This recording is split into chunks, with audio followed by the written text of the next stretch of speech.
John Rockefeller, early life and illness. He was born in Richmond, New York on July 8, 1839.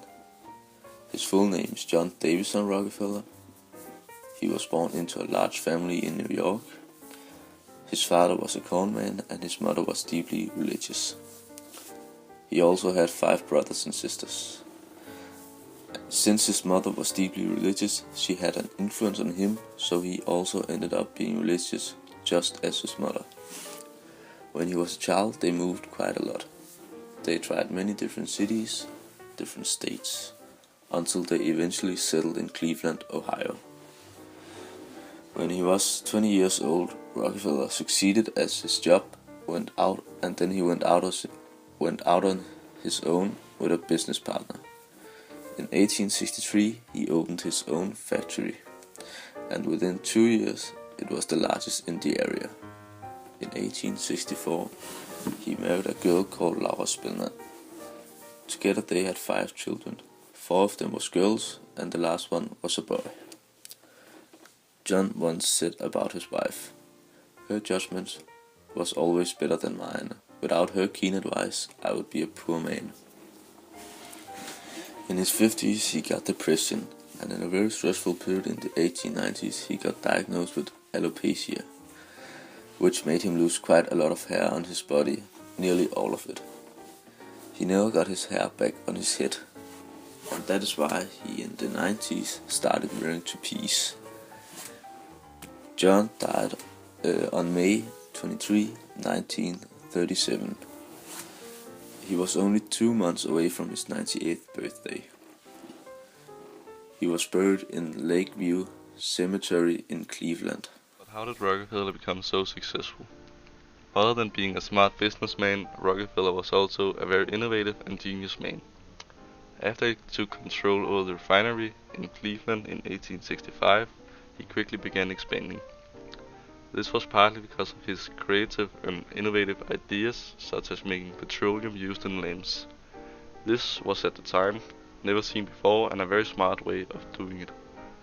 Then Rockefeller decided to reform his own company called Standard Oil Company with his younger brother and some other businessmen.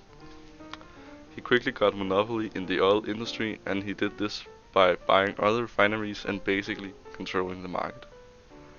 He also made companies that were made for distributing and marketing his company all over the globe. He wanted to make sure that everyone wanted to use Standard Oil, and so he did. Later, all these companies combined into what was called the Standard Oil Trust. This ended up controlling more than 90% of the refinery and oil industry market in the United States of America. To keep on getting bigger and bigger, Rockefeller also started employing scientists whose job were to figure out new ways for the petroleum products. So some of the things that made Rockefeller so successful was first of all his smart ideas about marketing.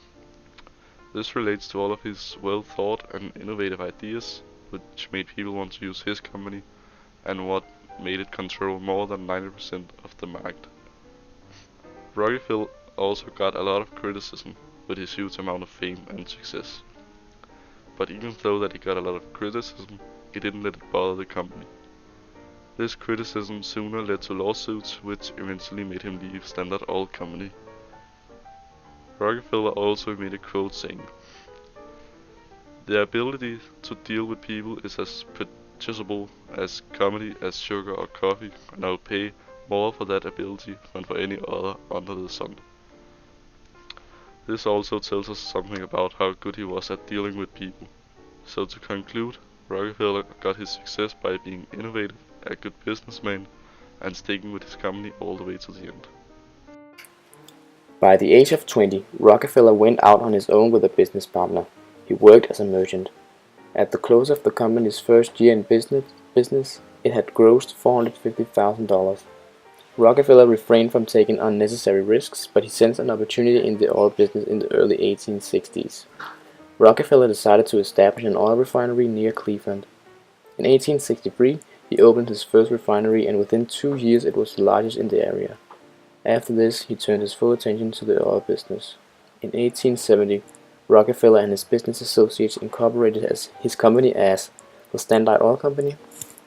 It was a successful company, and because of its success, they ended up buying their Cleveland competitors.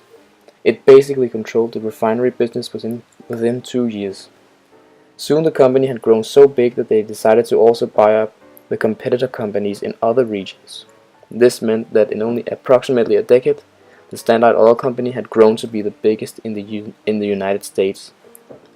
Rockefeller retired from the oil business in 1895 at the age of 56. After this, he kept himself busy with a charity-related work, which made him one of the most respected businessmen in history. He donated $530 million. That was including the money spent for the creation of the University of Chicago. John Rockefeller's legacy.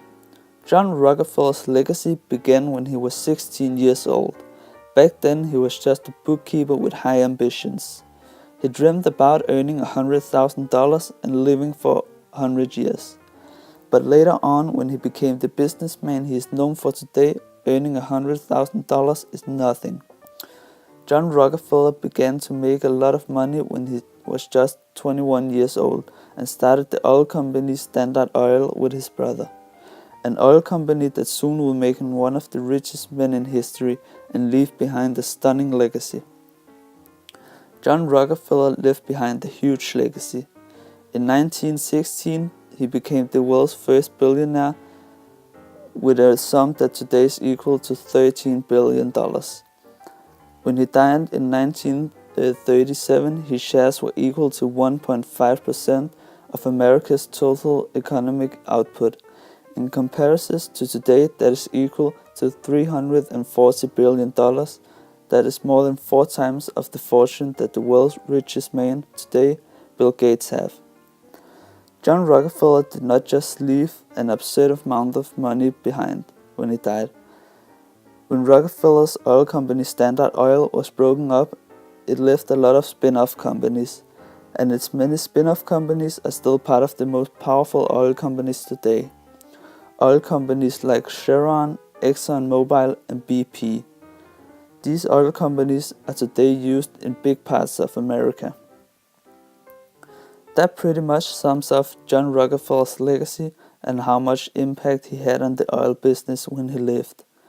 It also says that he still has a lot of influence on today's oil business.